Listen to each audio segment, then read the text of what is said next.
So I figured since we had our magazine cover, we could create a 1-page, 2-column layout. I was gonna say page again, but I'd already said page. Anyway, those are just the things that go through my head. So first things first, normally you'll have like a folder, or you'll have your parts, you know, all the stuff that you gathered. So the first thing you want to do is process your photos. So you're going to go Photoshop, and you'll go to image size. So our final page is going to be 8.5 by 11. And I know, like, you're like, oh, 300 resolution, perfect. This is like a poster, so we can, you know, we can size this down a little bit, so we're not taking up too much space and stuff. We'll go to mode, CMYK, save as. I'm gonna put underscore CMYK just so that I know that this image, or not, Nancy. Anyway, where was I? So that I know that this image is the processed image. Save. Okay. Alrighty, let's open up InDesign. We're gonna go new file, change this to inches, 8.5 by 11. I want it to be 2 columns. I want the column gutter at 0.25. That's just my preference. You can change it however you need it. Margins, the top I'm gonna put at 0.25, and then 0.375, and then the bleeds is 0.125. Okay, we hit create. Alrighty. So if you don't have all of these settings or panels or whatever, you just go to Window, Workspace, Essential Classics, and then to get the paragraph and the character panel here, you'll go to Type in Tables, Character, and oh weird, that should have a check mark on it. That was a fun glitch. Anyway, it's still here though. And then I just color swatches as window color swatches. So there's those. Alrighty. Now we're gonna create some frames. So I'm gonna put a frame here for my little logo. Then I'm gonna create a big frame for my image. Right there.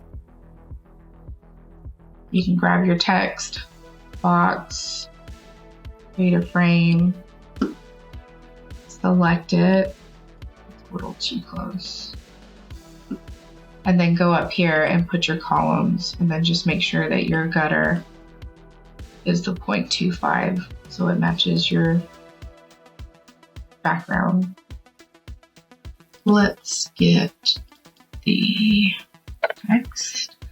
If you don't have any copy and you're just creating, like, just playing around and making like a mock magazine just so you can have to show, or if you are in a position where somebody's like, I want a magazine layout but I don't have the text yet, then you can right click and then you can do fill with placeholder text, and then that'll fill it up for you. So Command C to take that away.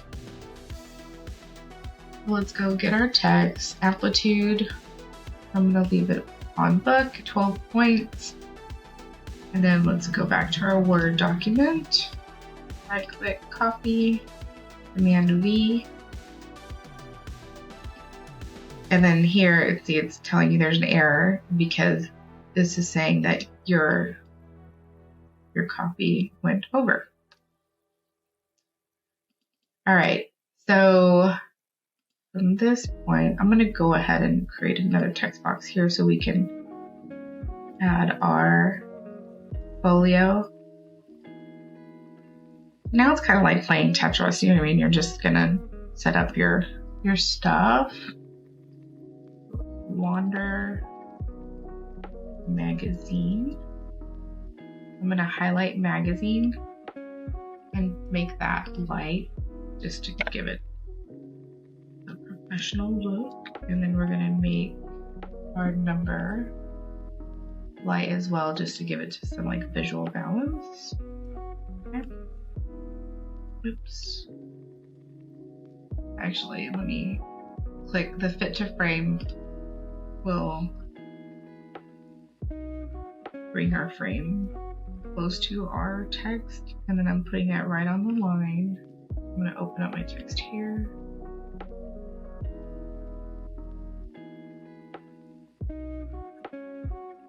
All right, so these next couple steps, this is just what I used to do for the magazine I worked for. You don't have to, you know, do all of this. Each editor or each person that is creating these layouts, they might have different preferences. This is just how we did it in the magazine world. And then all these little breaks here, I don't like those. So you go into paragraph and then you uncheck hyphenate, and that will get rid of that for you. And then this is called an orphan, like when you have one word at the very end, and usually that's like a no-no in the print world. So you'll kind of like finesse the spacing and everything to like the tracking to kind of get rid of those. But there's a whole thing, like you have to be careful not to do too much because you know, but for this will work. We'll just bring that in a little. And so this is how I actually would do it. For me, my text was the most important part. So like if the editors told me this copy has to fit on this one page, I was going to do everything I could to make it fit. Okay, so we're almost there. Let's select all of this and bring it all in a little. There we go. So I would do stuff like that, just whatever I needed to do to have that fit, even if it meant that I needed to kind of squeeze the image a little. And then again, it depends on your image. So I'm gonna hit W just so I can see what that looks like. That's pretty good. And then we're gonna come in here and add the logo, in which it's coming in really big. So you wanna make sure that your reference point is in the middle, because I believe like automatically it's up here. And so let me just show you what happened. So if you were not to move that to the middle and then you made this 25%, it's going to push it up here to the top left. Okay. So Command Z, if that happens to you, make sure your point's in the middle, and then we're going to hit 25% and then just nudge it down a little. Okay. Go to the fit frame content, and then I'm going to push that right on the edge. And we have a little space here we can open up. So the space in between, what I'm doing is I'm making the space like the 12 point, because that's the size of our text. So you see the space like for each line. Like I said, if you have more experience with InDesign, you'll know about the baseline grids and stuff. But I'm creating this, like I said, as if you didn't know about the baseline grid. Off the page. And if you do that, you want to make sure that your frame is going to the bleeds, so that when they print this and they cut it, you don't have this weird white line around it. So we're going to get our CMYK file because it's processed and ready to go for the printer. And I'm going to, I don't like their foot's cut off, so I'm going to put it right in there. I'm hitting W so I can see what that looks like. Looks good. All right, so you kind of see on this one, there's like, it's a little darker. So I'm going to show you how I did that. And I did that just because I knew that the title text was going to be white, and so just so that you could see it a little bit better, I made this box. And then the same thing with this box, you want it to go to your bleed. I believe it was like 31%. Right click that box, effects, gradient feather, and then here you'll just move it around for your preference.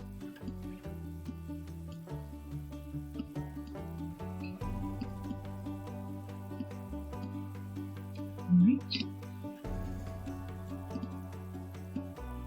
Lust script, and this is also a Adobe font. And we're gonna make that paper. And so I will copy from the text that was provided and paste it.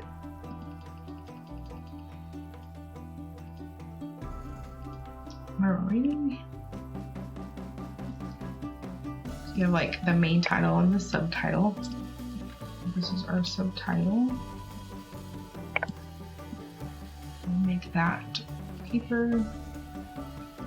I'm going to use the body font, which was that Amplitude, all caps, and then I'm going to make it really bold.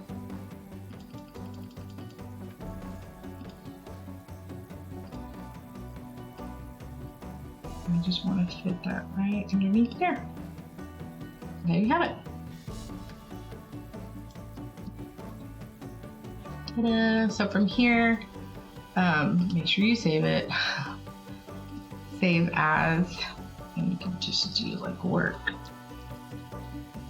travel, page, and then now you'll save your PDF file. Press quality, save,